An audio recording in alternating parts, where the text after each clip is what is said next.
Hello, I'm Ken Fobb, and this is NewsNet Baton Rouge. Grab yourself a tea or coffee as I go over with you headlines and news from our local area and region.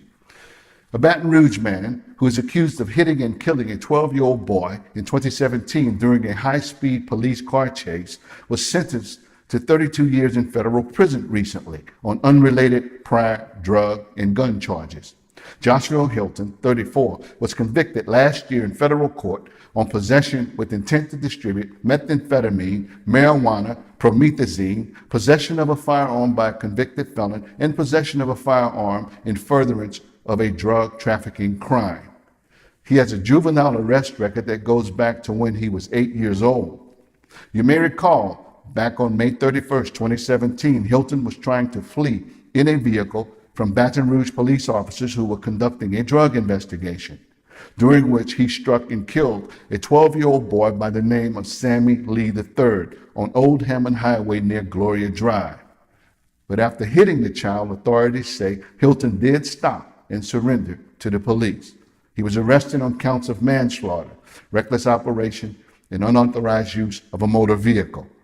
But now that he has been sentenced for his federal violations, State District Attorney Hillamore says he will now meet with Sammy Lee's mother before deciding whether to also prosecute him for her son's death.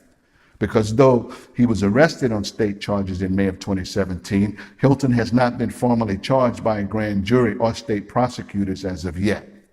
We will keep you posted, so stay tuned in.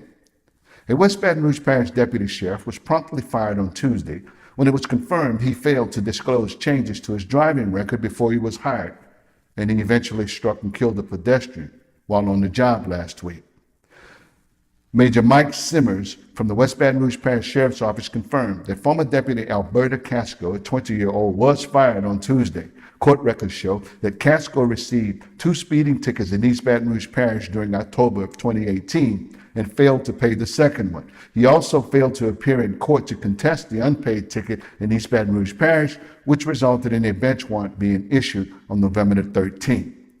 Unbeknownst to the West Baton Rouge Sheriff's Office, Casco was hired as a sheriff's deputy in February of this year before his license had been suspended and after the bench warrant was issued. But Major Zach Simmers clearly states that the sheriff's office completed a full background check on Casco and researched his driving record at that time in February, but the searches did not turn up anything about the tickets or his bench warrant, and that Casco's license was not suspended until March the 15th, which was 3 months after the warrant was issued, and of course subsequent to him being hired.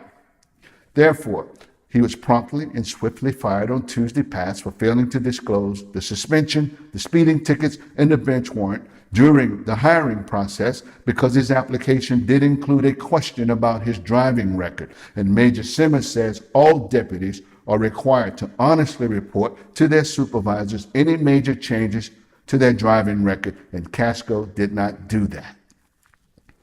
In Bitter Springs, Louisiana, located in St. Tammany Parish, the Forestry Association is offering a reward of up to $2,000 for any information that may lead to the arrest of whoever set a massive fire. Fire officials say the fire burned nearly 300 acres of pine timber last week. The blaze was reported on John Bennett Road just off of Highway 36 East in Bitter Springs. The timber property is owned by a timber company named Weyerhaeuser. This massive fire required more than 12 firefighters who took nearly 7 hours to finally bring the blaze under control. Early estimates say the damage will cost at least $200,000. Officials say they are uncertain as to whether the fire was intentionally set or whether it was an act of negligence. LDAF Commissioner Mike Strain says they would like to speak with anyone who may have any information regarding this incident. If someone is convicted of arson, he or she could face up to 15 years in prison and hard labor and up to $15,000 in fines. So anyone with information on this fire is asked to call 225-925-4500 or the hotline at 1-855-452-5323. These have been headlines and news from our local area and region. I'm yours truly, Ken Fobb. I'll see you next time right here on NewsNet, Baton Rouge.